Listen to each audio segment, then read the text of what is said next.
पहले तो सभी किसान भाइयों से, व्यूअर्स से क्षमा प्राप्ति। आज थोड़ा हमको देर हो गई ज्वाइन करने में हमारी इस मीटिंग पे। कुछ नेटवर्क इशू जो है हमें फेस करना पड़ा था। उसके लिए हम सभी किसान भाइयों से क्षमा प्राप्ति कर रहे हैं, क्योंकि ये सारे टेक्नोलॉजिकल इशू हैं, टेक्नोलॉजिकल ग्लिचेस हैं। तो यदि टेक्नोलॉजी है उसमें अगर वरदान है तो कुछ उसमें दिक्कतें भी आती हैं। तो सभी किसान भाइयों को, सभी व्यूअर्स को नमस्कार और देरी के लिए एक बार फिर से क्षमा प्राप्ति। तो आज का जो हमारा फेसबुक लाइव सेशन है उसका जो विषय है, मैं सबसे प्रथम आपको उसके बारे में बताना चाहता हूं। आज हम चर्चा करेंगे किसानों की आय दोगुनी करने में कृषि विज्ञान केंद्रों की भूमिका। इस विषय पर चर्चा करने के लिए, जैसा कि आप सब देख ही रहे, हमारे साथ जो आज के एक्सपर्ट हैं, मैं उनका सबसे पहले इंट्रोडक्शन आपसे करा देना चाहता हूं। जो हमारे आज के एक्सपर्ट हैं वह 1987 बैच के एग्रीकल्चर रिसर्च सर्विसेज के साइंटिस्ट हैं, 33rd फोकार्स के मेंबर्स हैं। सबसे पहले उन्होंने अपनी service Indian grassland and fodder research institute IGFRI Jhansi से शुरुआत की थी। हाल ही में उनको डॉक्टर राजेंद्र प्रसाद पुरस्कार भारतीय कृषि अनुसंधान परिषद ICR द्वारा सम्मानित भी किया गया है, तथा ICR अटारी जोन 3 कानपुर के ये अध्यक्ष एवं प्रधान वैज्ञानिक हैं। और इनके अंडर में करीबन उत्तर प्रदेश के 83 कृषि विज्ञान केंद्रों का संरक्षण एवं कोऑर्डिनेशन हमारे आज के एक्सपर्ट करते हैं। इनके अंडर में कई कृषि विज्ञान केंद्रों को बेस्ट कृषि विज्ञान केंद्र पुरस्कार से सम्मानित किया गया है। उनमें से कृषि विज्ञान केंद्र चित्रकूट भी शामिल है, जो इनके ही निरीक्षण में आता है। हमारे एक्सपर्ट के अंडर में कई किसान भाई हैं, प्रोग्रेसिव फार्मर्स हैं, जो जिनको अभी हाल ही में जगजीवन राम पुरस्कार अवार्ड भी दिया गया है। इनके करीबन 50 से भी ज्यादा शोध पत्र हैं, 5 से 6 इनके ट्रेनिंग मैनुअल्स हैं, 10 इनके बुक चैप्टर हैं, 15 इनके टेक्निकल बुलेटिन हैं, 10 all India radio talk shows हैं और 1 इनके टीवी शोज हैं। यदि हो सकता हो मैं आपसे बातचीत करता रहूं इनकी रिकग्निशंस और अवार्ड के बारे में, तो फहरिस्त इतनी लंबी है, पूरा दिन आज कम पड़ सकता है। तो आइए पूरे उत्साह के साथ स्वागत करते हैं हमारे आज के expert doctor Atar Singh, director ICR अटारी एवं प्रधान वैज्ञानिक। डॉक्टर साहब नमस्कार।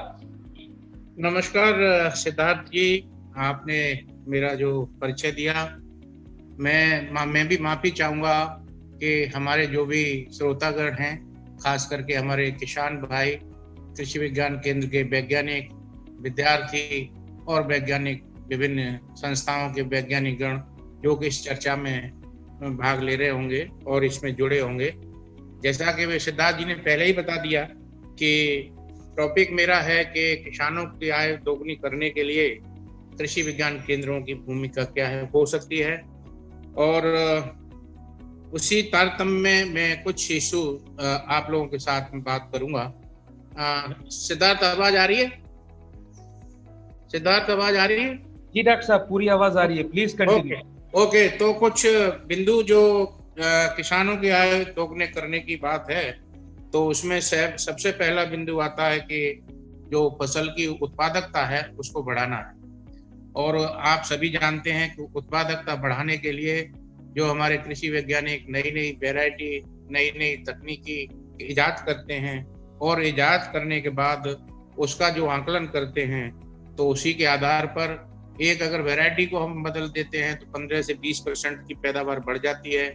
और इसी तरह से जो पैदावार है, जब पूरे जिले का आकलन किया जाता है, तो एरिया से जब उसको मल्टीप्लाई कर देते हैं, डिवाइड कर देते हैं, तो प्रोडक्टिविटी निकल आती है। तो जो प्रोडक्टिविटी है हमारी दलहन, तिलहन और अन्य खाद्यान्न फसलों की जो भी प्रोडक्टिविटी है, उस प्रोडक्टिविटी को बढ़ाना है। तो जो ये जो वैज्ञानिक पहलू हैं, इनको ध्यान में रखना होगा। दूसरा, इसी प्रकार से पशुओं का जो उत्पादन है, पशुओं का जो दूध का उत्पादन है, मीट का उत्पादन है, वूल का उत्पादन है, उसमें भी हमको आशातीत वृद्धि करने की आवश्यकता है।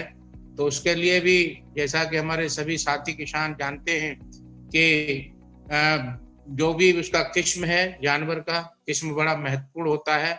उसका खाना कैसा होना चाहिए, राशन कैसा होना चाहिए, उसमें हरा चारा, सूखा चारा, भूसा इत्यादि मिला करके और खलियां कंसंट्रेट वगैरह मिला करके एक बैलेंस डाइट जिसको हम कहते हैं, तो वो बैलेंस डाइट दे करके, और जानवरों का जो रखरखाव है वो जगह कैसे हो, जिसको हम इंग्लिश में कहें तो ब्रीड, फीड एंड मैनेजमेंट, ये तीनों एस्पेक्ट के आधार पर हम पशुओं की जो उत्पादकता है उसको बढ़ा सकते हैं। तीसरा ये बिंदु है, इसमें संसाधन प्रयोग की जो क्षमता है हमारी, जैसे हमारे पास जो संसाधन है, जमीन है, जल है, जमीन है, इन सब संसाधनों का जो उपयोग है, उस संसाधन को प्रयोग करते हुए जल, जमीन, जंगल, जानवर, जंतु जितने भी हैं उनका कैसे समावेश किया जाए, जिससे ज्यादा से ज्यादा उनकी क्षमता को हम वृद्धि कर सकें।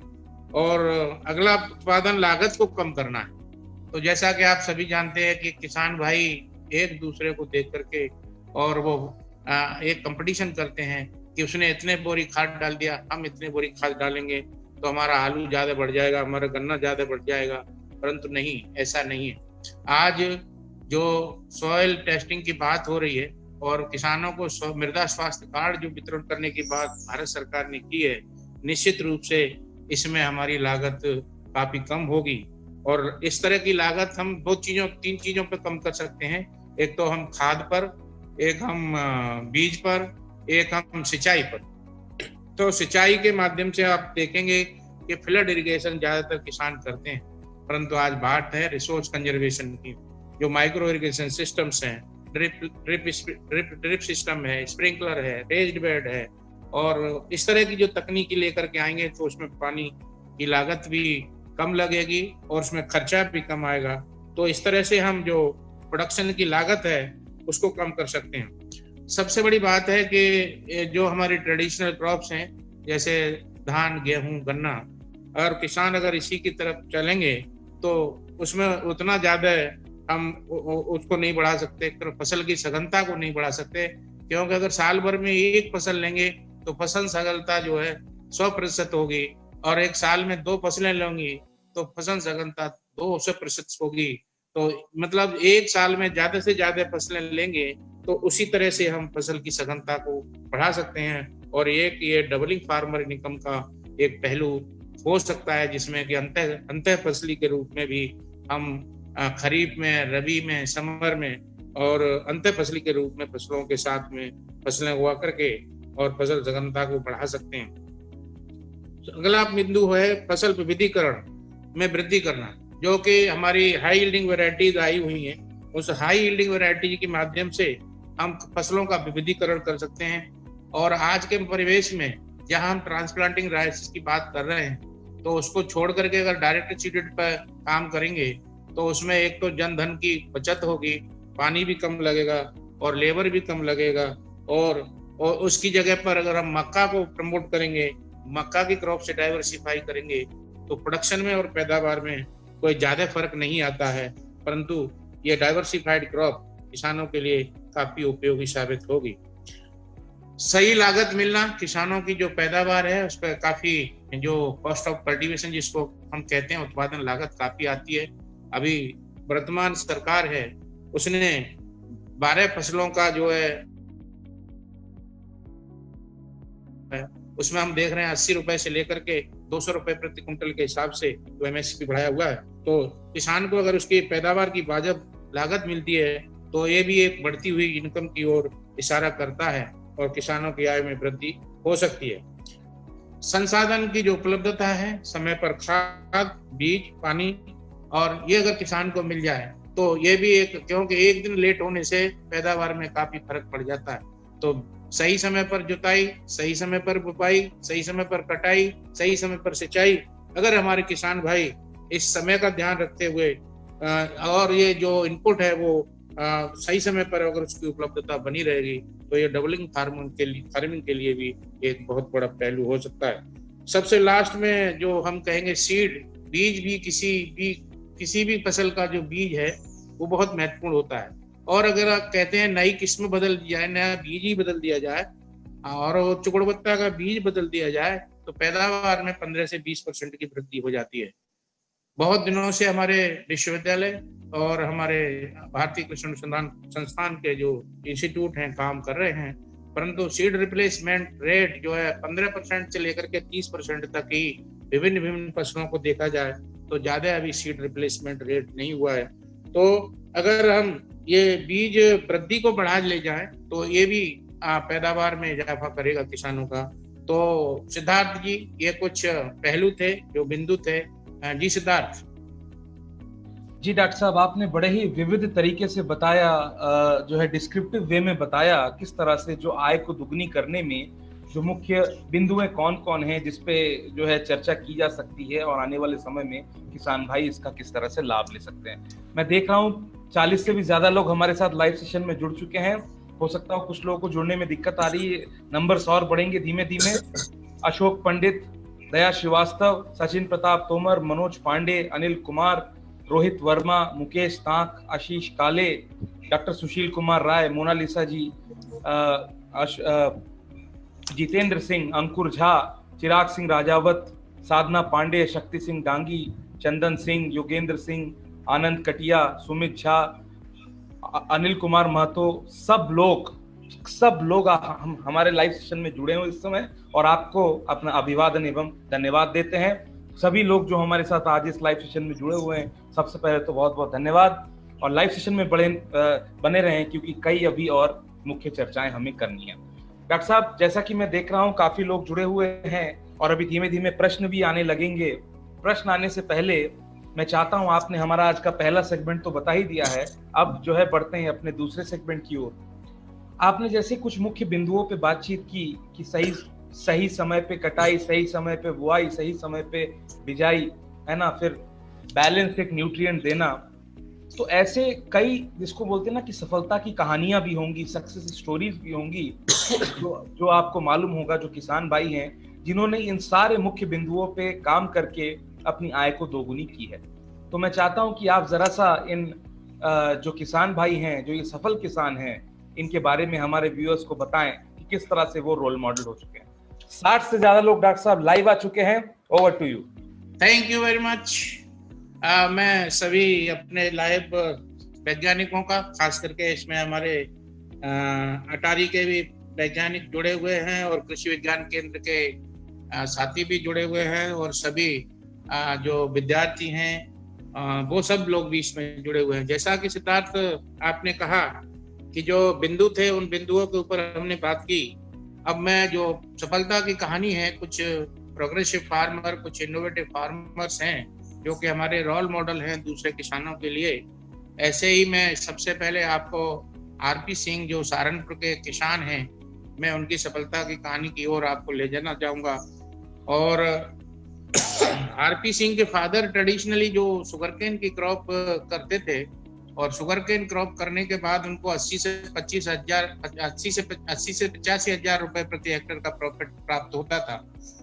वो ग्रेजुएट थे, उन्होंने अपने पिताजी से आग्रह किया और पिताजी से आग्रह किया कि पिताजी मुझे 1 हेक्टेयर जमीन दे दीजिए, मैं अपने तरीके से खेती करना चाहता हूँ। उसमें उन्होंने क्रॉप डाइवर्सिफिकेशन किया। क्रॉप डाइवर्सिफिकेशन में क्या किया कि उन्होंने आड़ू लगाया, लीची लगाया और जो उसके नीचे की जमीन थी उसमें गेहूं लगाया, सब्जियां लगाई और जो है फॉडर क्रॉप्स लगाया। इस तरह से जब उसका आकलन उन्होंने किया हेक्टेयर बेसिस पे साल भर के अंदर, तो देखा कि जो उनकी लागत थी उस लागत की तुलना में उनको लाभ ज्यादा मिला और लाभ जो मिला वो 3.75 लाख रुपए प्रति हेक्टेयर का मिला। आप देखेंगे ऐसे एक रोल मॉडल जो कि 80 से 85 हजार रुपए कमाया करते थे, उनका करीब 3.5 गुना तक जो है उसमें पैदावार बढ़ गया। सरकार तो दोगुने की बात कर रही है, परंतु दोगुने से भी ज्यादा जो चीजें हैं वो पैदा करने की माहिर हमारे किसान भाई रख सकते हैं। उसी तरह दूसरे किसान जो वहीं के सेठपाल सिंह और ये जो किसान थे हमारे राजपाल सिंह, इनको राष्ट्रीय स्तर पर जगजीवन राम अभिनव किसान पुरस्कार प्राप्त हुआ है। और ये जो लीची का इंस्टीट्यूट है, उस इंस्टीट्यूट में एक मेंबर की हैसियत से आईएमसी के मेंबर नियुक्त होकर के गए आईसीआर की तरफ से। तो ऐसे हमारे जो इनोवेटिव फार्मर्स हैं, रोल मॉडल्स हैं, उनको मान सम्मान भी मिलता है और जो उनका ज्ञान है उसका फैलाव दूसरे किसानों तक होता है। इसी तरह के एक दूसरे किसान सहारनपुर के ही सेठपाल सिंह, ये भी बड़ा इनोवेटिव फार्मर्स हैं। अभी इनको रिसेंटली अभी IRA का जो पूषा मेला हुआ था अखिल भारतीय, उसमें इनोवेटिव फार्मर का अवार्ड भी मिला। इनको भी जगजीवन राम अभिनव किसान पुरस्कार अवार्ड मिला है। और इन्होंने काम किया क्या, इन्होंने भी क्रॉप डाइवर्सिफिकेशन किया। जो हाई वैल्यू क्रॉप जिसकी हम बात करते हैं, ट्रेडिशनली पहले गन्ने के खेत थे, गन्ने पे लोग काम करते थे। गन्ने से हट करके इन्होंने क्या किया कि वेजिटेबल के ऊपर गए। और सबसे बड़ा एक इनका अन्वेषण था कि इन्होंने खेत को तालाब बनाया, और खेत को तालाब बनाने के लिए उस खेत में 2.5 फीट मिट्टी को निकाल करके और उसमें तालाब बना करके सिंगाड़ा किया। और सिंगाड़ा लेने के बाद इसमें फिर उसके बाद इन्होंने जो है उसमें मेथी लगाई, उसमें जो है भिंडी लगाई, उसमें पालक लगाया। तो इस तरह से सब्जियां उगा करके और इन्होंने भी करीब 4 लाख तक का उसमें प्रॉफिट कमाया। तो आप देख सकते हैं कि ये कैसे भी रोल मॉडल, और ये भी हमारे फार्मर फर्स्ट प्रोजेक्ट के मेंबर हैं, और एक हमारे इंस्टीट्यूट की जो IMC है उसके भी मेंबर हैं। तो ऐसे जो रोल मॉडल किसान हैं उनको प्रोत्साहन पुरस्कार तो मिलता ही है, साथ में इनको मान सम्मान भी मिलता है। और इसी के साथ और भी सफलता की कहानी है, जैसे जो घर पर ही रह करके जो काम करने वाले हमारे वुमेन फार्मर हैं वो भी काम कर सकती हैं। एक स्टडी हमारी जो औरिया केवी के है उसकी वैज्ञानिक ने किया था कि 400 किलो आम का अचार अगर बनाया जाए सीजन में, तो उसने देखा कि 13,000 रुपए प्रति माह के हिसाब से, और वो 3 महीने के सीजन में 35 से 36,000 रुपए का मुनाफा कमा सकते हैं। खेती के साथ साथ ये भी एक विविधीकरण का काम कर सकते हैं। इसी तरह उन्नाव केवीके की हमारी जो मृदा होम साइंटिस्ट की वैज्ञानिक हैं, उन्होंने पके हुए 400 किलो आम के पल्प को निकाला, और प्रतिमाह उनको भी 10,000 रुपए की आय उसमें हुई। और इसी प्रकार जो प्रतापगढ़ में एक हमारा जो आंवला का बहुत ही बड़ा क्षेत्र है, तो वहाँ कैंडी बनाने का काम किया गया, और 1 माह तक 200 किलो आंवला का जो प्रोसेसिंग करके इन्होंने 30,000 रुपए प्रति जो 30,000 रुपए का शुद्ध आय प्राप्त किया। इसी के साथ ही और भी फूलों के ऊपर भी, मधुमक्खी के ऊपर भी हमारे बहुत सारे लोगों ने डिफरेंट जगह पर काम किया है।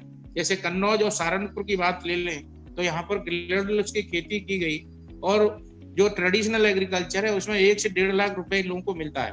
परंतु जब ये फ्लोरिकल्चर की तरफ गए, मार्केट इनको मिला, तो 3 से 3.5 लाख रुपए जो है इसमें white property, JB gold, American red beauty और पूसा किरण और पूसा सुगम, ये जो किस्में थी, इन लोगों ने इसको लिया और इसका उत्पादन जो है बढ़ाया और लागत भी बढ़ाई। इसी प्रकार डाइवर्सिफिकेशन किया। जौनपुर में मधुमक्खी के ऊपर जो है सब्जी लगाते थे, तो 500 हेक्टेयर जो सब्जी का एरिया था उसमें बी कीपिंग का काम किया गया।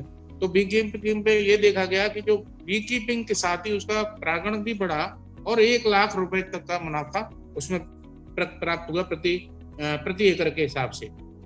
इसी तरह बलिया में मधुमक्खी का जो काम हुआ, उसमें 100 बक्से रखे थे, और 100 बक्सों का जो लाभ मिला वो 1.5 लाख रुपए प्रति जो यूनिट थी उसका लाभ उसको मिला।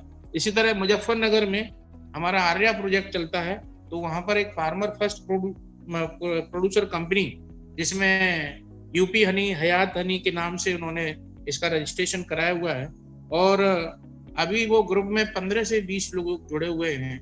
और अगर आप देखें तो उनकी टर्नओवर 30 से 35 लाख रुपए की है।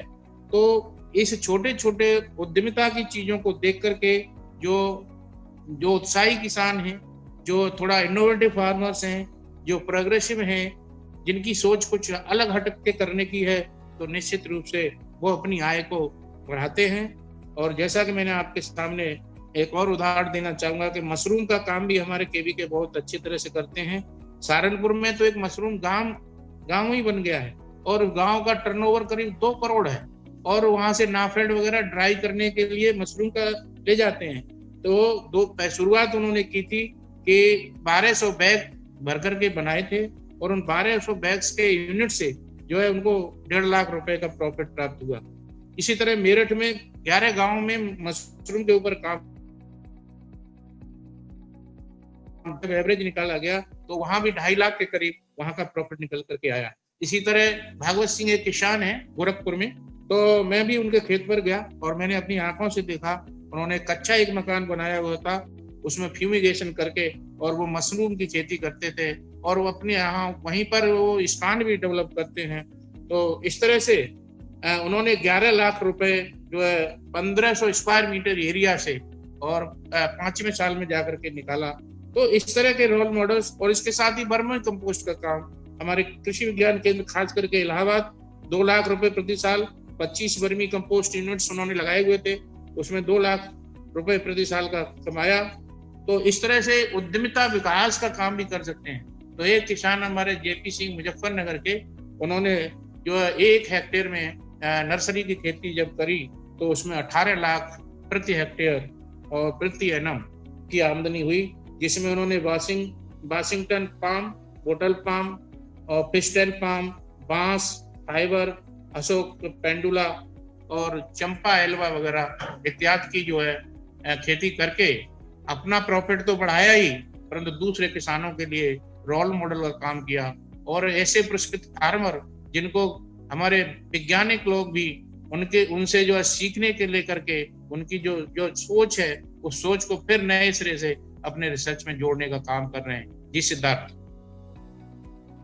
जी डॉक्टर साहब, आपने बताया, कई किसानों का आपने नाम लिया, उनके जो एंटरप्राइज के बारे में बताया कि कौन कौन से क्षेत्र में किन किन फसलों को लेके आज वह लाभ कमा रहे हैं। और शायद एक आम व्यक्ति जो ये सोचता है कि मैं अपने गांव छोड़ के शहर में जाके 10,000 भी कमा लूंगा, परंतु गांव में नहीं रहना है, उस भ्रांति को इन्होंने दूर किया है। एक बहुत ही बड़ी बात आपने कही कि जो क्रॉप डाइवर्सिफिकेशन, फसल की विविधता, फसल अलग अलग फसलों का चयन, और साल भर में केवल 1-2 फसल से ना सीमित रह जाने पे ज्यादा से ज्यादा फसल लें ताकि आय में वृद्धि हो सके। सवालों की फहरिस्त लग चुकी है डॉक्टर साहब, 40 से ज्यादा लोग जुड़ चुके हैं, लोग अभी नंबर्स और बढ़ेंगे। मैं आपको बता देना चाहता हूं, अभी रिसेंटली नीलेश चौधरी, योगेंद्र प्रताप सिंह, शक्ति सिंह डांगी ठाकुर, शंकर सिंह, सुनील वास्केल, शैलेंद्र सिंह, मनोज पांडे, पवन कुमार, अनिल कुमार, आनंद सिंह, सब लोग जुड़ चुके हैं हमारे साथ लाइव सेशन में। डॉक्टर सुशील कुमार राय हैं जो हमारे बहुत ही अच्छे व्यूअर हैं और प्रतिदिन हमारे साथ जुड़ते हैं। उनका एक प्रश्न है, और उन्हीं के साथ साथ कई किसान भाइयों की भी ये कौतूहलता है कि कृषि विज्ञान केंद्र आने वाले समय में किसानों का तीर्थ कैसे बन सकता है, कि यदि किसान भाइयों को कोई भी दिक्कत हो तो उनको एक भरोसा आए कृषि विज्ञान केंद्र में, उसके ऊपर जरा सा मार्गदर्शक करें और जरा बताएं। प्रश्न का बड़ा अच्छा प्रश्न है। मैं तो ये कहूँगा कि जो हमारे कृषि विज्ञान केंद्र हैं वो ऋषियों मुनियों के केंद्र की तरह से काम करते हैं। 24 घंटे इनकी सेवाएं रहती हैं, और जो भी किसान इनसे कभी भी कोई भी एडवाइजरी, कोई भी सलाह, कोई भी दवा, कोई भी ज्ञान, क्योंकि जो केवीके है वो नॉलेज रिसोर्स सेंटर के रूप में काम करता है, तो निश्चित रूप से हमारे केवीके के दरवाजे 24 घंटे खुले हुए हैं, जहां जिले विशेष में जो भी किसान हैं, विद्यार्थी हैं और इवन लाइन डिपार्टमेंट के अधिकारी हैं, कर्मचारी हैं, सब मिलकर के अगर देखेंगे तो कृषि विज्ञान केंद्र की भूमिका उन्हें अपने आप समझ में आ जाएगी, कोई इसमें दिक्कत नहीं है। जी सिद्धार्थ। जी डॉक्टर साहब, आपने बताया कि ये जो कृषि विज्ञान केंद्र हैं ये किस तरह से 24 घंटे इनके दरवाजे खुले हुए हैं किसानों के लिए, तथा कोई भी दिक्कत यदि आती है फोन करके वैज्ञानिकों से हमेशा सलाह ली जा सकती है। इसी प्रयास में हम भी हैं डॉक्टर साहब कि किसानों को इस महामारी के समय में भी, जहां किसान भाई बाहर न निकल पाए, हम कोशिश करते हैं अच्छे से अच्छे कृषि विज्ञान केंद्र एवं ICR सेंटर में हम लोग किसानों को जोड़ सके हमारे इस लाइव सेशन की ओर। डॉक्टर साहब, अगले सेशन की ओर बढ़ने से पहले हमारे एक और व्यूअर हैं मिस्टर मनोज पांडे, वह भी प्रतिदिन जुड़ते हैं हमारे साथ। वो ये पूछना चाहते हैं कि वो उत्तराखंड के अल्मोड़ा जिले से हैं, वहाँ पे उनको फूलों की खेती करनी है तथा फूलों के मार्केट के विषय में कुछ ट्रेनिंग लेना है, तो क्या कोई अच्छा कृषि विज्ञान केंद्र है जो उनको इस विषय पे गाइड कर सकता है? जरा सा उनका मार्गदर्शन करेगा। पांडे जी को मैं सिद्धार्थ जी बताना चाहूंगा कि अल्मोड़ा में ही हमारा जो एक केंद्र संस्थान है अल्मोड़ा में, उसी के साथ एक अल्मोड़ा में कृषि विज्ञान केंद्र खुला हुआ है। तो वहां पर अभी डॉक्टर SS सिंह जो वहाँ के हेड हैं, तो हमारे केवीके के पास जाएंगे तो इनको पूरा जो सीड से लेकर के, प्लांटिंग मटेरियल से लेकर के, पैकेज ऑफ प्रैक्टिसेस से लेकर के, मार्केटिंग से लेकर के, सारा जो इनकी जिज्ञासा है उस जिज्ञासा की जानकारी ये हमारे उस अल्मोड़ा केवीके के माध्यम से जान सकते हैं। पहले मैं आपको बता दूं कि डॉक्टर एस.एस. सिंह जो है गोरखपुर वहाँ देहरादून में थे, ढकरानी केवीके पर, और वो 7-7 लाख रुपए का जो है प्याज का बीज पैदा करते थे रिवॉल्विंग फंड के अंतर्गत। काफी उत्साही वैज्ञानिक हैं। ये अगर उनसे मिलेंगे तो निश्चित रूप से जो इनकी जिज्ञासा है वो उसकी आपूर्ति होगी। और अगर कोई किसी तरह की बात हो तो आप हमसे भी बात कर सकते हैं, हम उनसे बात करके इनको फैसिलिटेट कर देंगे। जी डॉक्टर साहब, बहुत बहुत धन्यवाद। मनोज जी, आशा करते हैं आपको आपके सवाल का उचित जवाब मिल गया। डॉक्टर साहब ने केवीके का नाम बताया तथा उनके जो प्रधान वैज्ञानिक है, साइंटिस्ट अध्यक्ष हैं उस केवीके के, उनका नाम बताया, तो आप उचित जानकारी लेके उनसे संपर्क कर सकते हैं, तो आपको फूलों की मार्केटिंग के बारे में जो है जानकारी मिल जाएगी। सोनी ठाकुर जी हैं, हिमाचल प्रदेश से जुड़ते हैं, वो थोड़ा ये जानना चाहते हैं, क्योंकि कौतूहलता काफी है किसानों के बीच में। सोनी ठाकुर जी ये जानना चाहते हैं कि हिमाचल में फूल उत्पादन की क्या कोई संभावनाएं हैं, यदि हैं तो इसकी ट्रेनिंग कहाँ से ले, कहाँ से जानकारी प्राप्त करें? जी डॉक्टर साहब। अरे ऐसा है कि सिद्धार्थ जी, हिमाचल प्रदेश तो एक पहाड़ी क्षेत्र है और जहाँ भी ठंडे इलाके होते हैं वहाँ विभिन्न प्रकार के पुष्पों के लिए बेहतरीन माहौल होता है। जैसा कि मैंने एक बार कश्मीर में देखा, जो हिली इलाका है, इतनी बढ़िया फूलों की संभावना है वहाँ पैदा करने की। और ये जो हमारा जोन 1 लुधियाना में पड़ता है और हिमाचल उन्हीं के अंतर्गत आता है, और हिमाचल में हमारा केवीके भी निश्चित रूप से वहाँ होगा।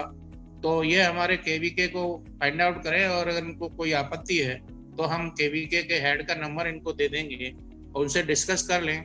वहाँ निश्चित रूप से फूलों की संभावना है, और फूल आज के परिवेश में काफी जो इनकम वृद्धि के लिए बहुत ही उपयोगी है।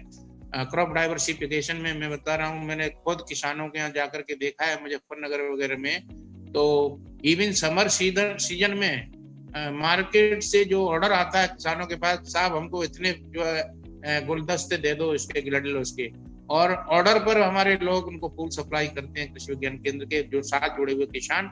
तो निश्चित रूप से ये हिमाचल में फूलों की खेती के लिए वहाँ का कृषि विज्ञान केंद्र इनके लिए एक उदाहरण के रूप में अपने जो बात इनको बताएगा, जो इनकी समस्या है उसका समाधान कर देगा।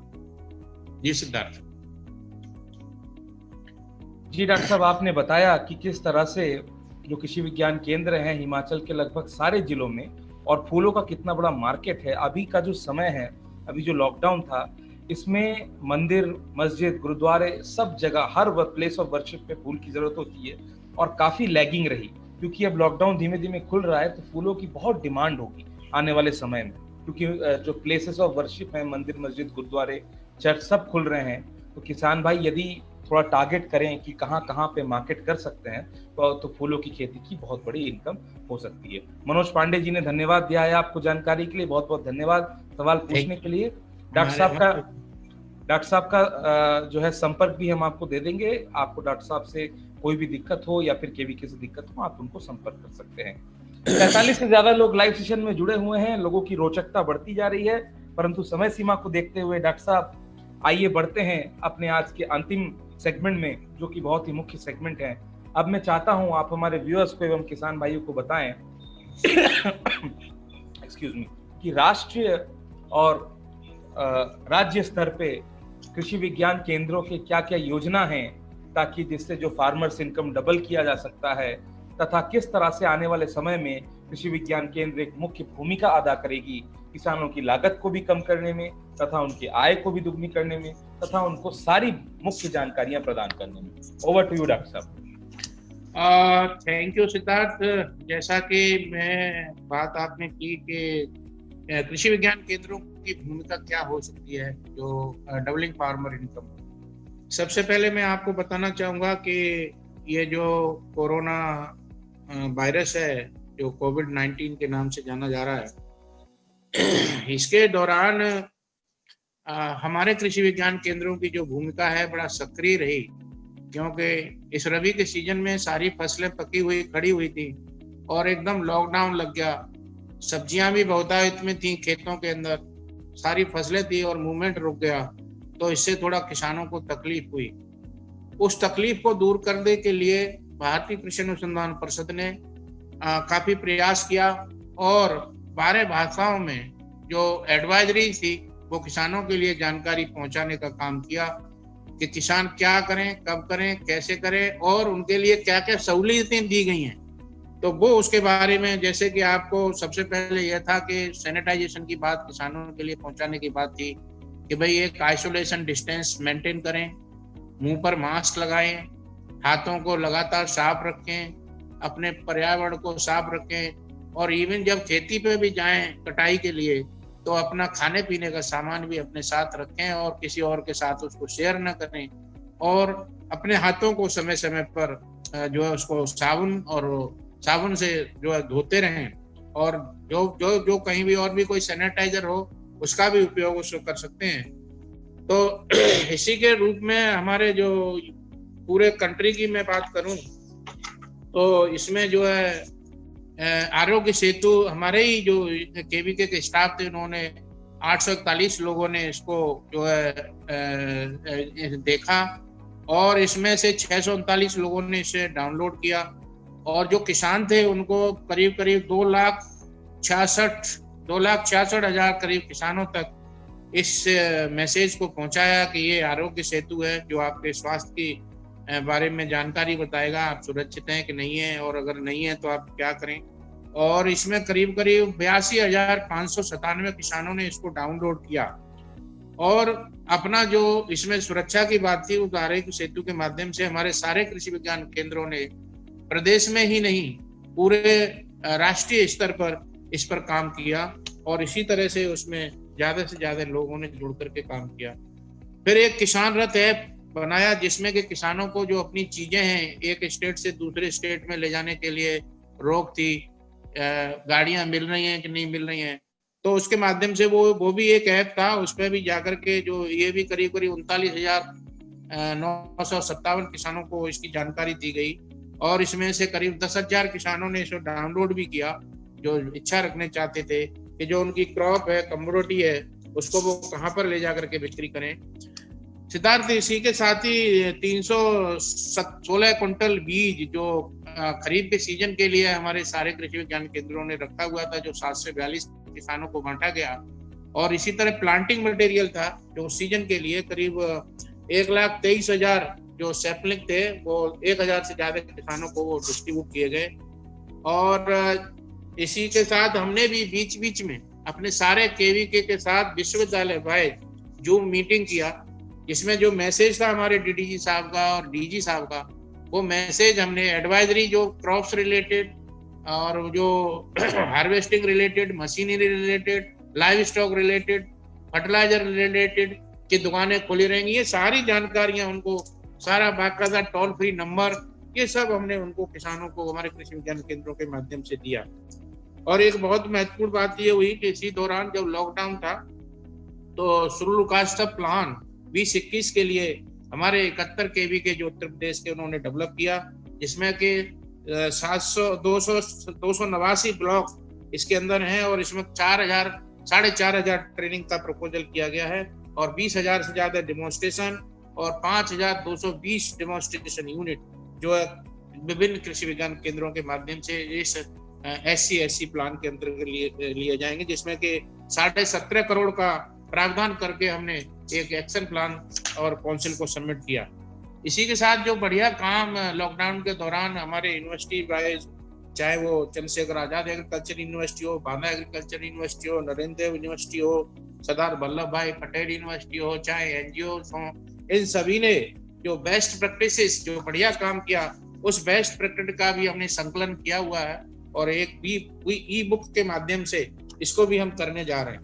साथ ही ये जो स्किल की बात हो रही थी कि स्किल ट्रेनिंग के लिए भी हमने जो है 71 जो हमारे केवी के थे उनमें ज्यादा से ज्यादा बी कीपिंग का, क्वालिटी सीड ग्रोअर का, मशरूम ग्रोअर का और स्मॉल पोल्ट्री फार्मर का, फॉरेस्ट्री नर्सरी रेजिंग का और वर्मी कंपोस्टिंग का, इस तरह के जो जॉब रोल थे हमारे जो मास्टर ट्रेनर्स हैं केवी के वाले, वो उन्होंने जो किसानों के लिए ट्रेनिंग के जो मॉड्यूल उस तरह का भी एक प्रपोजल हमने काउंसिल के लेवल पर उस समय बना करके इसमें भिजवाया। तो जब देखा गया कि भाई ऐसा क्या प्रभाव पड़ रहा है, कुछ स्टडी हम लोगों ने करवाई इनसे जो है तो इसमें उस समय जो है जो गेहूं और सरसों और इस तरह के जो आलू की खुदाई वगैरह चल रही थी, तो उसमें डेली वेजेज जो है वो कम हो गए, क्योंकि लेबर मिल ही नहीं रहे थे। तो 15 से 20% का जो है इसमें ये हुआ, नुकसान हुआ। और दूसरे जो बाकी और भी एडवाइजरीज हमारे डीजी साहब ने भी बताया कि जो दूसरे सालों में हम खर्चा करते थे उससे ज्यादा हमारा 99.8% खर्चा हमारे अटारी का हुआ, और ऐसे ही राष्ट्रीय स्तर पर भी 98% का खर्चा हुआ, जो कि ये जनरली अच्छे जो साल थे उसमें नहीं हो रहा था। तो अगर हम पूरे राष्ट्रीय की बात करें, क्योंकि आज पूरे भारतवर्ष में 718 से ज्यादा कृषि विज्ञान केंद्र काम कर रहे हैं, और उसके लिए डीडीजी साहब भी ऑनलाइन आए थे, जो डॉक्टर ए के सिंह साहब हैं हमारे डीडीजी एग्रीकल्चर एक्सटेंशन। उन्होंने भी कहा कि पूरे जब राष्ट्र की बात करें तो 15 लाख किसानों को सीड एंड प्लांटिंग मटेरियल हमारे लोगों ने प्रोवाइड कराया और राष्ट्रीय स्तर पर। और जो इसमें जो हमारा एक क्लाइमेट चेंज के ऊपर प्रोजेक्ट चलता है निकरा, उस निकरा में करीब 466 गांव को कवर किया। और ये जो फार्मर फर्स्ट एक प्रोजेक्ट हमारा चल रहा है, उसमें हमारे 51 सेंटर्स हैं, जिसमें 114 गांव काम कर रहे हैं, और इसमें 50,000 ज्यादा से जो स्मॉल लैंड होल्डर्स हैं वो इसमें साथ जुड़े हुए हैं। और इसी तरह मैं बताया था आपको कि आर्या प्रोजेक्ट का भी उद्गम हुआ है, जिसमें 1 केवी के पहले से काम कर रहा था, अभी 10 केवी के हमारे और जुड़े हुए काम कर रहे हैं, जिसमें कि जो कैसे लोग अपना सेल्फ एम्प्लॉयमेंट का काम कर सकते हैं, चाहे वो डेयरी का हो, हनी बी का हो, चाहे पोल्ट्री का हो, मशरूम ग्रेयर का हो। और अभी एक जो ट्राइबल सब प्लान था, उसमें क्षमता जो प्रोजेक्ट के नाम से है, जिसमें 125 डिस्ट्रिक्ट्स हैं पूरे राष्ट्र में, और ये प्रोजेक्ट जो है 200 करोड़ का एक हुआ है। इसी तरह से जो वैल्यू एडिशन की बहुत बात हो रही है न्यूट्रिशन सेंसिटिव में, जिसमें वैल्यू एडिशन की बात है।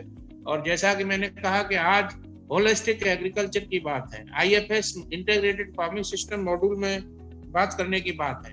तो इसमें पूसा इंस्टीट्यूट का एक एग्जाम्पल हमारे डीडी साहब ने दिया था कि जो इरिगेटेड फार्मिंग सिस्टम है उसमें फिश पॉन्ड भी है, और 1 हेक्टेयर से किसान उसमें 3.5 लाख रुपए का प्रॉफिट लेता है। वही जो बरानी क्षेत्र है, उस बरानी क्षेत्र के अंतर्गत वो 1 एकड़ से 2 से 2.5 लाख का प्रॉफिट लेता है क्रॉप डाइवर्सिफिकेशन करके। ऐसे ही जो हमारे जो पिछड़े हुए जिले थे, उसमें से 112 जिले पूरे राष्ट्र में थे, जिसमें कि फर्स्ट फेज में 2792 गांवों को कवर किया गया, परंतु दूसरे फेज में 2924 गांवों को कवर किया गया। और इसी के साथ बड़ा स्पेशल प्रोग्राम भी हमारे कृषि विज्ञान केंद्रों ने चलाए हुए थे, जिसमें जल शक्ति अभियान एक था, जो कि जल की संरक्षणता को बनाए रखने के लिए जल एक बहुत ही उपयोगी हमारा संरक्षण करने का एक ये था प्लान था। तो 255 जिलों में और 1500 ब्लॉक में और 500 किसानों के जो 500 फार्मर फेयर लगाए गए, जिसमें कि हमारे MP MLA इस तरह के लोग भी उसमें हुए, और इसमें करीब 5 लाख लोगों को जो है लाभ मिला इसका। ऐसे ही प्लांटेशन और वैक्सीनेशन का काम किया गया राष्ट्रीय स्तर पर, 7 लाख पौधे लगाए गए। और लॉकडाउन के पीरियड में ये जो फार्मर एडवाइजरी थी, अगर राष्ट्रीय स्तर पर देखें तो 548 करोड़ किसानों को ये पहुंची, और व्हाट्सएप ग्रुप के माध्यम से जो सूचनाएं पहुंची 5 लाख किसानों तक पहुंची। आरोग्य सेतु 42 लाख फार्मर्स तक पहुंचा।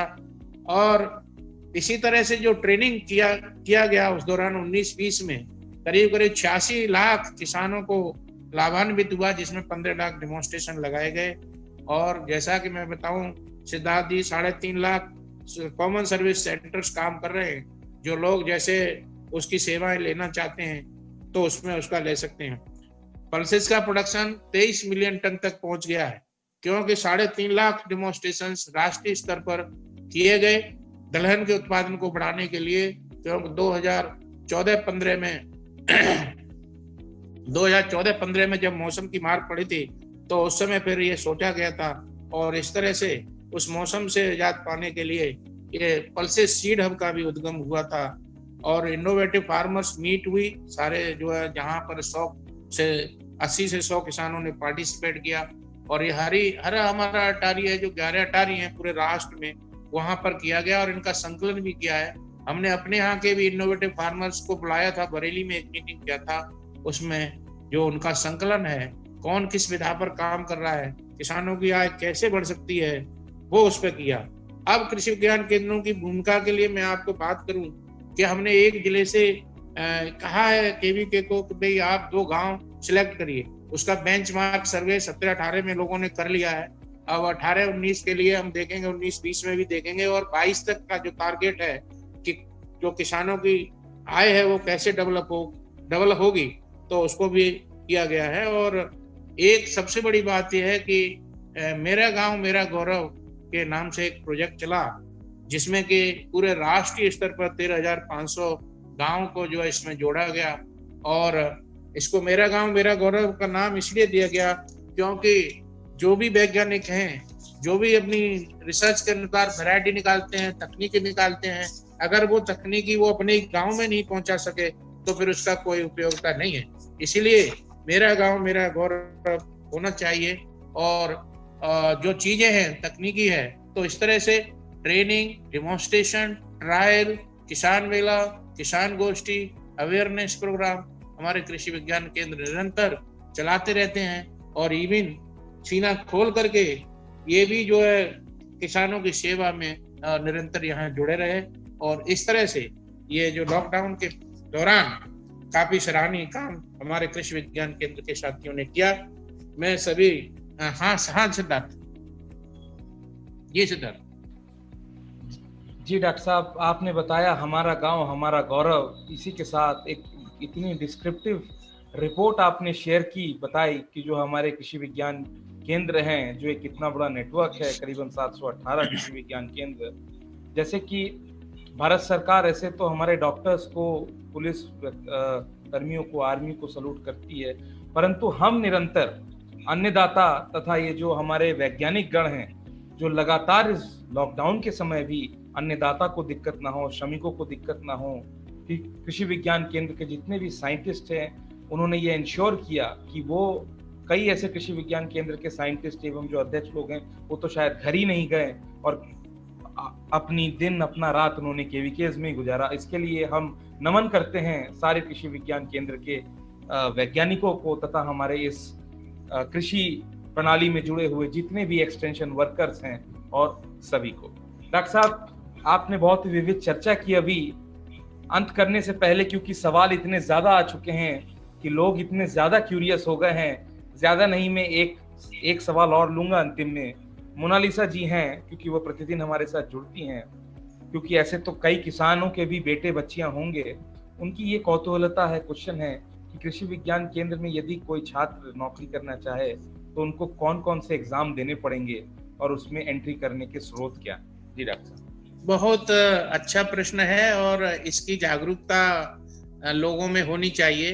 मैं तो नौकरी से पहले शिक्षा की बात करना चाहूँगा, क्योंकि शिक्षा के लिए मेरे को लोगों ने एक बार पूछा कि पूसा इंस्टीट्यूट राष्ट्रीय स्तर पर एक बहुत ही बढ़िया इंस्टीट्यूट है एजुकेशन के मामले में, जहाँ पर टीचिंग, रिसर्च, एक्सटेंशन सभी होता है। तो लोगों को ये जानकारी नहीं थी।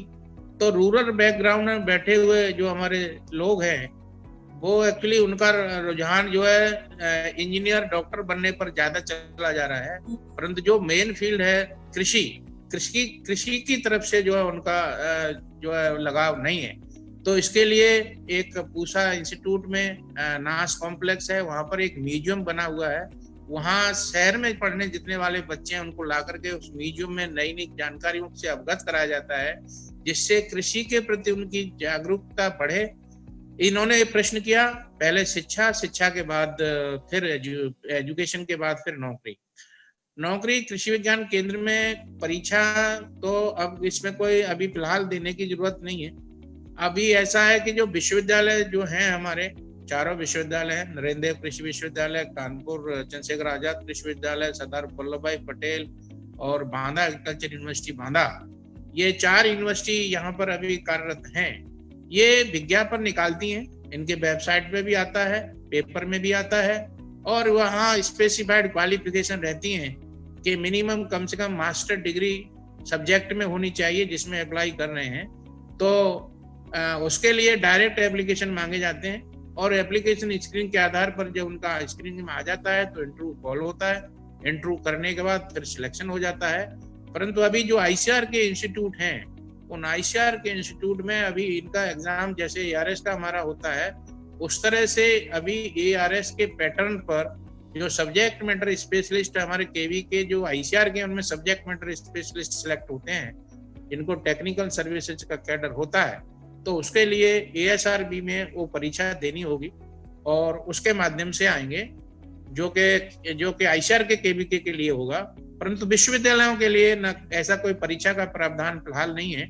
उसमें तो आपका जो एक्सपीरियंस है, जो आपकी डिग्री है, जो आपका है पेपर में हेड आएगा, उसको देख करके आप अप्लाई करें और आपको कॉल मिलेगा और आपका क्वालिफाई हुआ सिलेक्ट हो जाएंगे।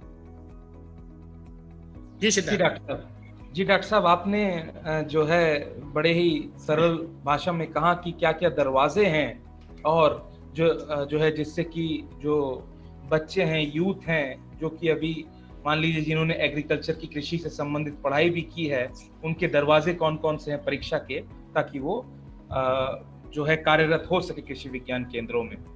आपने बड़ी ही एक अच्छी बात कही डॉक्टर साहब की रुझान जो है ज्यादातर इंजीनियर और डॉक्टर। मुझे याद है अयप्पा स्वाब की एक बात है, जो हमारे डीजी थे इससे पूर्व, उन्होंने कहा था पहले के समय में जो एजुकेशन का एक एक्रोनिम बना था वो था stem, science, technology, engineering and medicine. लेकिन जैसे जैसे समय बढ़ता गया, कृषि की जो महत्वता को देखते हुए स्टेम से ये स्टीम बन गया, science, technology, engineering, agriculture and medicine. तो आज की डेट में कृषि का कितना बड़ा महत्व है, और ये बात सबसे ज्यादा महसूस हुई पूरे, ना कि केवल भारत में बल्कि पूरे विश्व में, ये कोरोना महामारी के दौरान। यदि कोई भी व्यक्ति अपने आप को सुरक्षित महसूस करना चाहता था, वो सबसे पहले जाके अनाज खरीदा उसने, ना कि टीवी, इलेक्ट्रॉनिक, एसी, फ्रिज। तो कृषि भाई, जो किसान अन्नदाता का कितना बड़ा महत्व है, ये भी हमें पता चला। और डॉक्टर साहब, आज आपने हमें समय दिया, कृषि विज्ञान केंद्रों की भूमिका बताई, तथा इस 45 मिनट के अवधि में 50 से ज्यादा लोग जुड़े, उनके कई सवाल थे, उनके जवाब दिए, तथा कृषि विज्ञान केंद्रों की क्या क्या भूमिका रहेगी, क्या क्या कार्यरत कर रही है, इन सभी बातों पे आपने बहुत ही एक डिस्क्रिप्टिव एनालिसिस के तौर पे एक पैकेज ऑफ नॉलेज आपने शेयर किया। यदि मैं और आपसे चर्चा करूं, शायद पूरा दिन बीत जाएगा और कृषि विज्ञान केंद्रों की जो भूमिका है एवं उनका योगदान है वह कम पड़ जाएंगे। सभी कृषि विज्ञान केंद्रों के वैज्ञानिकों को, सभी आईसीआर सिस्टम एवं कृषि प्रणाली से जुड़े हुए वैज्ञानिकों को हमारी तरफ से नमन। वो भी एज अ कोरोना वॉरियर हमेशा इस लॉकडाउन के समय लगे रहें और हमारे अन्नदाताओं को मार्गदर्शन करते रहे। हमारे साथ समय देने के लिए डॉक्टर साहब, अपने बिजी शेड्यूल से बहुत बहुत धन्यवाद, और आगे भी हम आपकी सेवाएं लेते रहेंगे। चलते चलते आपकी क्या राय है और किसान किस तरह से मार्गदर्शी होते रहे कृषि विज्ञान केंद्रों की तरफ से, उस पे आपके क्लोजिंग कमेंट्स। जी डॉक्टर साहब। सिद्धार्थ जी, जैसे कि आपने सारी बातें अपने आप में सुनी और कही, मेरा तो यही कहना होगा कि पे बैक टू द सॉइल, पे बैक टू द सोसाइटी। उसी तरह से एग्रीकल्चर का प्रोफेशन, क्योंकि सबसे बड़ा प्रोफेशन हमारा कंट्री में एग्रीकल्चर है। और आपने अभी देखा कि कोविड के दौरान के जो खाना था वो एक प्राइम नीड बन गया था। पहले दवाई नहीं चाहिए, पहले भोजन चाहिए। भोजन की चाह में लोग, तो जो किसान है वो ऐसे समय पे देखिए किसान की भूमिका, और कई किसानों ने जो है बहुत सारा राशन, बहुत सारी चीजें, और ऐसे पीरियड के दौरान लोगों को सब्जी, सब दूध, सब मुहैया कराया। तो जय किसान, जय कृषि विज्ञान, और जय जवान, और जय विज्ञान।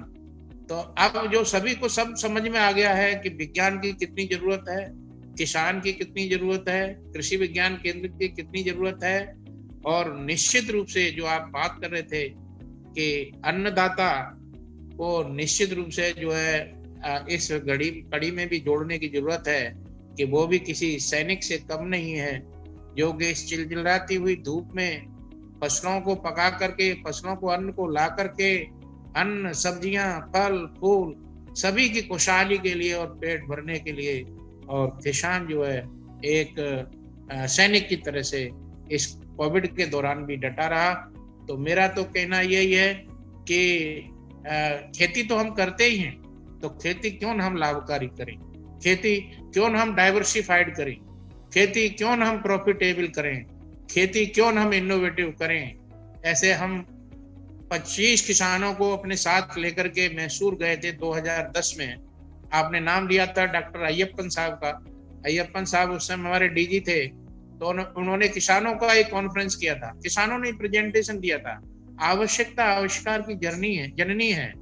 बहुत सारे किसानों ने वैरायटी निकाली, बहुत सारे किसानों ने इम्प्लीमेंट्स मॉडिफाई किए, किसी ने पानी निकालने की। अभी एक मैं इनोवेटिव देख रहा था, बहुत आईटी के वाला काम, कि एक किसान ने जो आपका टिड्डी है, टिड्डी को भगाने के लिए बोतल से और हवा में वो कड़कड़ की आवाज करता है, जैसे एक डुबडुबी बना देते हैं उस तरह का एक आवाज करता है, और उसमें खाली बोतल से एक आदमी ने इनोवेशन करके और उसको बना दिया।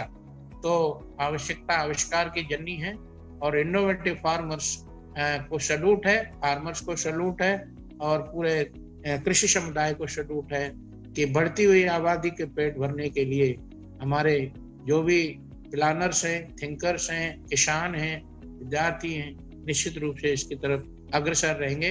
और लाभकारी कृषि के लिए थोड़ा सा बाहर निकल के आना पड़ेगा, और जो चीजें हैं आज बहुत ही डाइवर्सिफाइड एग्रीकल्चर और टेक्नोलॉजी प्रोएक्टिव हो गई है।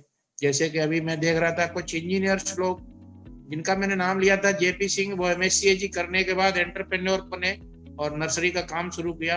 अभी फिरोजाबाद में एक AP सिंह किसान है, वो M.Tech करने के बाद कैप्सिकम पॉली हाउसेस में शिमला मिर्ची का काम कर रहे हैं। तो ये सोच की बात, सोच करने वाले एक प्रमोद त्यागी हैं जो गाजियाबाद में हैं, वो एरोपोनिक्स से ट्यूबर का बीज बनाते हैं, इसका आलू का बीज बनाते हैं, आलू के ट्यूबर्स बनाते हैं। तो ये जो मॉड्यूल्स हैं, तो निश्चित रूप से किसानों की सोच को थोड़ा बृहद करना होगा, और क्षेत्र विशेष के हिसाब से क्या चीजें उपयोगी हैं। हमारे माननीय जो मुख्यमंत्री जी हैं वो कहते हैं 1 डिस्ट्रिक्ट 1 प्रोडक्ट। तो एक डिस्ट्रिक्ट में एक प्रोडक्ट की बात हमारे लोगों को सोच में आनी चाहिए।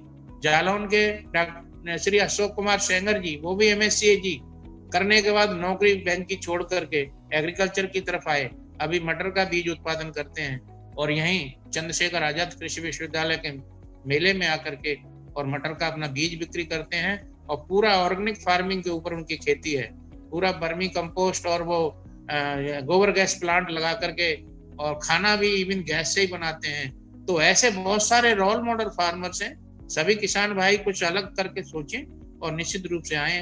तो मैं सोचता हूँ कि वो गांव के लेवल पर जो माइग्रेटेड लेबर आ रहे हैं, उनके काम को भी उसमें लगा करके उनकी भी आमदनी बढ़ा सकते हैं, और अपनी आमदनी भी बढ़ा सकते हैं, और उनकी जीविका को चला सकते हैं। तो इसी अवसर पर मैं यही एक संदेश देना चाह रहा था कि कृषि को लाभकारी बनाना है, जल जमीन जंगल का जो हुआ हिरास है उसको कैसे बचाना है, उसके तकनीकी आयाम क्या हैं, वर्ष वर्ष जानवरों को हरा चारा मिले, मेड़ों का उपयोग हो, बेकार पड़ी बंजर जमीन को उपयोगी बनाया जाए। तो ऐसी कई चीजें हैं जो कि निश्चित चारों तरफ देख करके हमारे किसान भाई वैज्ञानिकों के साथ मिलकर कंधे से कंधा लगा करके बहुत सारे कृषि विज्ञान केंद्र बहुत ही अच्छा काम कर रहे हैं। आपने खुद ही अप्रिशिएट किया, हमारे काफी राष्ट्रीय स्तर के, जोनल स्तर के, और किसान समृद्धि जो आपका अवार्ड है वो सब इनोवेटिव फार्मर अवार्ड है, इस तरह के लेकर के आ रहे हैं। जय सिद्धार्थ। डॉक्टर साहब एक बार फिर बहुत बहुत धन्यवाद अपने इस बिजी शेड्यूल से हमारे बीच जुड़ने के लिए और किसानों को कृषि विज्ञान केंद्र की भूमिका बताने के लिए। हम आगे भी आपकी सेवाएं लेते रहेंगे और हम आपसे यही प्रयास करेंगे आगे भी आप जुड़े। इसको किसान संचार की पूरी टीम की ओर से हमारे 1 लाख किसान भाई जो हमारे साथ इस फेसबुक चैनल में जुड़े हैं उनकी तरफ से, तथा जो भी 60 से 70 लोग आज हमारे लाइव सेशन में जुड़े रहे, उन्होंने अपना सवाल पूछा, उन सब की ओर से बहुत बहुत धन्यवाद एवं साधुवाद डॉक्टर साहब हमारे साथ जुड़ने के लिए। आशा करते हैं फ्यूचर में हम आपकी सेवाएं और भी लेंगे। बहुत बहुत धन्यवाद डॉक्टर साहब। धन्यवाद सिद्धार्थ जी, आपका इसको किसान CSR की तरफ से आपने हमको लाइव आने का अवसर दिया, और कुछ तुच्छ बातें जो कि हो सकता है उपयोगी हों वो किसानों के बीच में हमने शेयर किया। कृषि विज्ञान केंद्रों की भूमिका क्या होगी। मैं सभी जुड़ने वाले साथियों का भी बहुत आभारी हूँ कि उन्होंने सवाल भी किया और देखा भी। तो इसके साथ पुनः आपकी पूरी टीम को, आपको और जुड़ने वाले साथियों को मैं अपनी तरफ से अपना आभार व्यक्त करते हुए अपनी वाणी को विराम देता हूँ। बहुत बहुत साधुवाद। तो जैसा कि आप सबने देखा, आज डॉक्टर अतर सिंह जी थे हमारे साथ, अध्यक्ष भारतीय कृषि अनुसंधान परिषद अटारी जोन 3 कानपुर के, जिनके निरीक्षण में लगभग 83 कृषि विज्ञान केंद्र हैं, और किस तरह से कृषि विज्ञान केंद्रों की एक प्रबल भूमिका रही है किसानों को मार्गदर्शन करने में, प्रशिक्षण देने में, तथा कोई भी दिक्कत उनको ना आए। इस कोरोना के समय भी हमारे सारे कृषि विज्ञान केंद्र के वैज्ञानिक जुटे रहे, लगे रहे, और हम भी यही प्रयास करते रहे कि हम जितने भी अच्छे से अच्छे कृषि विज्ञान केंद्र तथा कृषि प्रणाली से जुड़े हुए एग्री एक्सपर्ट, कृषि विशेषज्ञ को आपसे जुड़ें और ज्ञान की कमी ना होने पाए। इसी तरह प्रतिदिन 11 बजे हम आपसे जुड़ेंगे। आज थोड़ा हमारा प्रोग्राम डिले हुआ बिकॉज ऑफ कुछ टेक्निकल इशू आ गई थी, परंतु हम ये उम्मीद करेंगे कि प्रतिदिन हम 11 बजे आपसे जुड़ें और तथा कृषि से संबंधित जरूरी बातें आप तक साझा करें। कल सुबह 11 बजे फिर हम आपसे मुलाकात करेंगे एक नए एक्सपर्ट, एक नए विषय के साथ। तब के लिए मैं सिद्धार्थ भट्टाचार्य, इफ्को किसान की ओर से एवं सभी किसान भाइयों की ओर से धन्यवाद एवं साधुवाद। आप सभी का समय निकाल के जुड़ने के लिए ज्यादा से ज्यादा लोगों को बताएं हमारे इस लाइव सेशन के बारे में, ताकि ज्यादा से ज्यादा लोग हमसे जुड़ के हम और अच्छी से अच्छी जानकारी दे सकें। तब तक के लिए जय हिंद, जय किसान, नमस्कार।